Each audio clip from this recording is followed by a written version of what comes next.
अस्सलाम वालेकुम नाज़रीन, आप देख रहे हैं प्रोग्राम बरमला और मैं हूं आपका होस्ट मोहम्मद नज़ीर खान। नाज़रीन, आज हम सबसे पहले बात करेंगे पाकिस्तान बहुत जल्द मुज़ाकरात के अगले दौर की मेज़बानी करेगा। वज़ीर-ए-आज़म पाकिस्तान मियां शहबाज शरीफ पुरउम्मीद सदर डोनाल्ड ट्रंप को क़याम अमन के लिए गैर मामूली कोशिशों पर मुबारकबाद पेश की।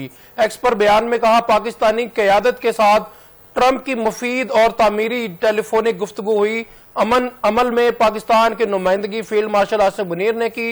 अमल में उनके अनथक काविशें लाइक तहसीन है। इस पर बात करने के लिए सबसे पहले मेरे साथ मौजूद है जनरल नईम खालिद लोधी साहब, वजीर दाखिला रह चुके हैं, बड़ा जबरदस्त तजिया करते हैं। Sir, thank you so much for joining us. General साहब, क्या कहेंगे?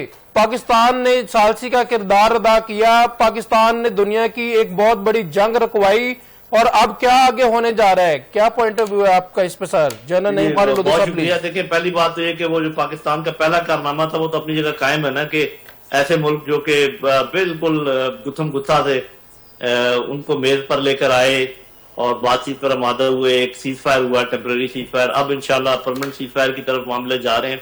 लेकिन ये याद, इसमें तो कोई शक नहीं कि सारे मस्बत इशारे आ रहे हैं। अमेरिका से भी, ईरान से भी, पाकिस्तान ने भी बात की है।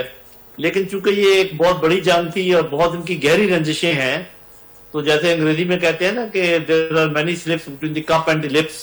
जी जी जी। तो वो अभी कप और लिप्स करीब करीब तो है, लेकिन स्लिप भी हो सकता है। अल्लाह खैर करेगा इंशाल्लाह।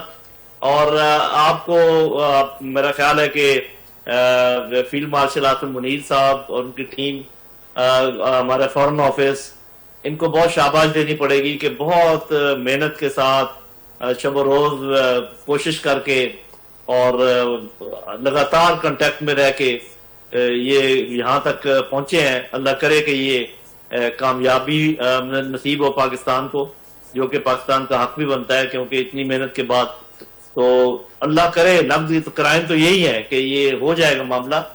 लेकिन बहरहाल जहां ट्रंप मौजूद हो और जहां पर इसराइल मौजूद हो, कुछ वसूख से आप कह नहीं सकते। तो मेरा ख्याल है कि हमें दुआएं करते रहना चाहिए और इंतजार करना चाहिए अच्छी खबर का। जी बिल्कुल सही। जिन साहब, आपने ये कहा था कि इस वीक के अंदर अंदर इंशाल्लाह ताला 10 दिन के अंदर ये मुआहदा तय पा जाएगा। लास्ट इंटरव्यू में बरमला में ये बात हुई थी, तो ये चीजें अब होने जा रही हैं। मगर रात को जो है ट्रंप पे अटैक हुआ, उस टाइम वो जो है वहां पे मौजूद थे व्हाइट हाउस में। क्या कहेंगे आप इस पे? देखिए, वो पता नहीं अंदरूनी उनके क्या क्या मामले चल रहे हैं। आपको पता है कि अंदरूनी तौर पर ट्रंप इतना पॉपुलर नहीं है।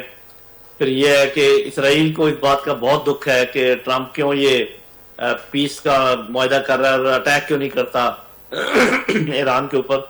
तो और भी पार्टी के अंदर के मसाइल हैं, जाती मसाइल हैं, उसके बिजनेस के मसाइल हैं। तो ये उस पर तबसरा नहीं किया जा सकता कि वो जो हुआ है क्या। और इतना बड़ा कोई हमला नहीं था, ऐसे ही एक बंदा था, पास उसने फायरिंग शुरू कर दी, जवाबी फायरिंग में उसको मार दिया, तो बात खत्म होगी। तो कोई ऐसा सीरियस अटैक नहीं था ये ट्रंप की लाइफ के ऊपर। बिल्कुल सही, बिल्कुल सही। जनरल साहब, ये किन बेसिस पे जो है सारा ये इस टाइम टेबल टॉक चाह रही है और सारी चीजें चाह रही हैं? मुआहदा किस बेस पे हो रहा है? इसमें आपने हुर्मस का इशू था, उसके बाद जो है ये कहा जा रहा था कि न्यूक्लियर को जो है वो साइड लाइन करेंगे या एक मरतबा स्टॉप करेंगे। तो ऑन विच बेसिस ये चीजें होने जा रही है? ऐसे ही हुआ है। मेरा ख्याल ये है कि अब इन्होंने सारी बातचीत को 2 हिस्सों में तकसीम कर दिया है।